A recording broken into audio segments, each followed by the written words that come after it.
Hello guys.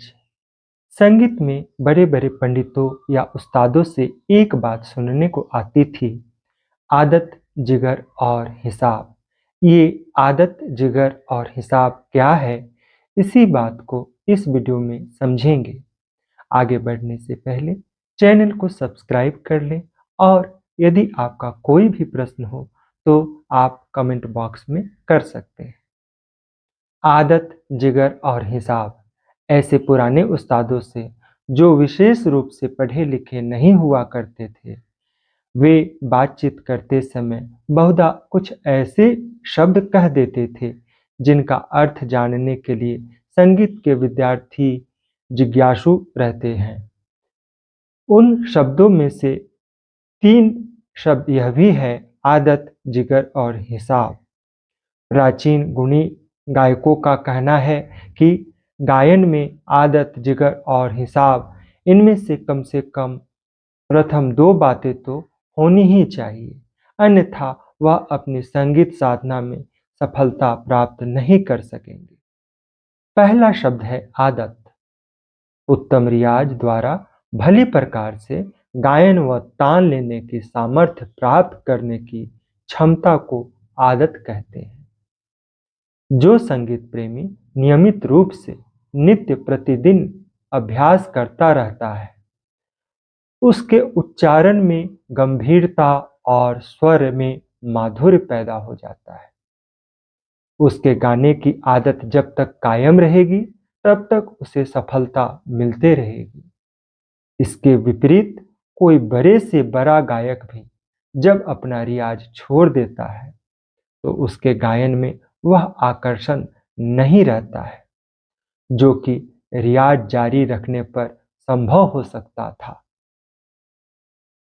दूसरे शब्दों में कह सकते हैं कि उस संगीतज्ञ की आदत छूट गई है, इसलिए रियाज का ऐसा आदत होना चाहिए जो कभी न छूटे। और दूसरा शब्द है जिगर। आयुर्वेद में जिगर शरीर के उस भाग को कहा जाता है जिससे रक्त बनता है, लेकिन संगीत के कोश में इसका अर्थ है अंग, स्वभाव या राग को सजाने की कला।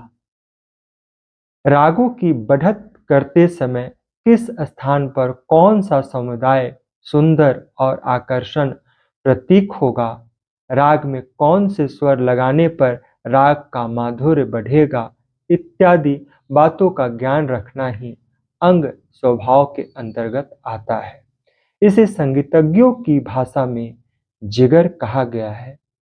और तीसरा शब्द है हिसाब। हिसाब में राग व ताल के शास्त्रीय नियमों की जानकारी रखना ही हिसाब के अंतर्गत आता है। बहुत से अशिक्षित गायक या तबला वादक मात्राओं के हिसाब किताब को न जानते हुए भी यद्यपि काम कर जाया करते हैं, किंतु गुणी लोग के साथ बैठकर बातचीत करते समय जब मात्राओं या शास्त्रीय नियमों का मसला पेश होता है, तब उनकी हालत पतली होने लगती है। किसी किसी गायक को बड़ी बड़ी ताने लेकर सम पर मिलाना तो आता है, किंतु वह बेचारा अशिक्षित होने के कारण हिसाब से शून्य होता है। यदि कह दिया जाए कि आरी लय की तान 8 मात्रे में करनी है तो कितने स्वरों का प्रयोग होगा, फिर मुश्किल हो जाएगी। कहने का तात्पर्य यह है कि अनजाने में गायन करना और ज्ञान प्राप्त करके गायन करने में बहुत अंतर होता है।